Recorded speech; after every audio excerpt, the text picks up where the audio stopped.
How precisely does a biological male come to the conclusion that he is really a woman?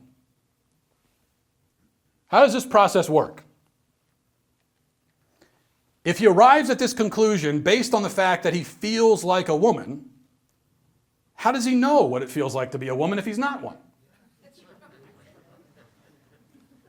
Is it not circular logic to say that he knows what it feels like to be a woman because he feels like one and therefore is one?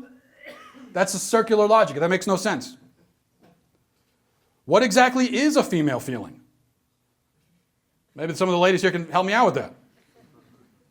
Even if it made sense to speak of female feelings and female thoughts, and even if it were possible for a man to know that he was experiencing one, why would that mean that he is a woman instead of just a feminine man? We used to have those. Those used to exist.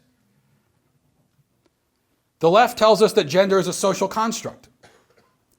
They reject the idea that women must necessarily have any particular feeling or thought or taste or preference. So if gender is an artificial construct, and our physical features have no bearing on our identity as male, as man or woman, then what the hell is a woman anyway? A woman in that case would not be defined by her feelings, her thoughts, her ideas, her preferences, her body, her reproductive organs, her DNA, her chromosome. Well, what is she defined by? What is she? Can anyone answer that? See, when a man says that he's a woman, he's now made it so that that phrase means nothing. It doesn't mean anything to be a woman. He might as well say that he's a who's-a-what's-it or a thingamadoodle. It's just a word. It means nothing anymore. This is the real harm that this transgenderism nonsense has caused. Not only does it foment confusion in the minds of children, but it also cheapens womanhood by turning it into some kind of abstract concept that we theorize about. So you women in the audience, you're not even people. You're just these abstractions, according to the LGBT folks. Or, if not that, then womanhood is a costume that you can put on and wear. This is especially ironic given the concern for cultural appropriation that you find these days. If it is appropriation for a white man to dress like a black man, is it not appropriation for a man to dress like a woman?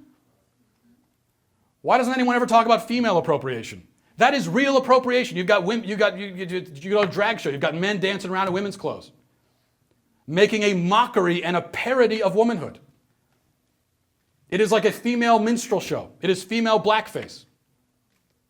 And feminists just sit back and take it. Most of the time. Speaking of irony, the left for so long has tried to tear down gender constructs, but transgenderism only enforces the constructs that they were trying to tear down.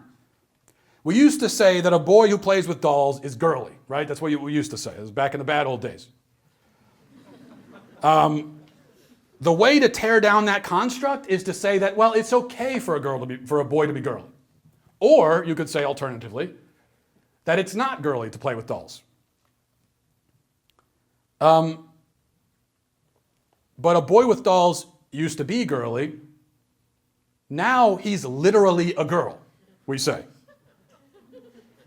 If a boy who exhibits womanly characteristics is therefore a girl, then those gender constructs that the left was trying to tear down, they have just made those constructs into something far more potent or powerful than any conservative ever imagined that they could be.